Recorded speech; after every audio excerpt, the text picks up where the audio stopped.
శాంతి భద్రతల పరిరక్షణకు, నేర నియంత్రణకు పటిష్ట చర్యలు చేపట్టాలని ప్రకాశం జిల్లా ఎస్పీ ఆర్ దామోదర్ ఆదేశించారు. ప్రకాశం జిల్లా కొండేపు నియోజకవర్గం సింగరాకొండ సర్కిల్ కార్యాలయాన్ని ఎస్పీ ఆకస్మికంగా తనిఖీ చేశారు. పోలీస్ స్టేషన్ ఆవరణను, గదులను, రిసెప్షన్ కౌంటర్ను పరిశీలించారు. స్టేషన్ పరిసరాలను పరిశుభ్రంగా ఉంచుకోవాలని సూచించారు. రికార్డును పరిశీలించిన అనంతరం స్టేషన్ పరిధిలో జాతీయ రహదారిపై రోడ్డు ప్రమాదాలు తగ్గించడానికి ప్రత్యేక శ్రద్ధ చూపించాలని ఆదేశించారు.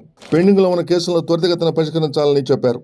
పాత నేరస్తుల కదలికలపై నిఘా ఉంచాలని, ప్రతిరోజు విజిబుల్ పోలీసింగ్ నిర్వహించాలని చెప్పారు. కార్యక్రమంలో ఒంగోలు డీఎస్పీ రాయపాటి శ్రీనివాసరావు, సింగరాకొండ సిఐ హజరత్తయ్య, ఆర్ఐలు Ramanareddy, Seetharamareddy, SI B Mahendra, police సిబ్బంది పాల్గొన్నారు.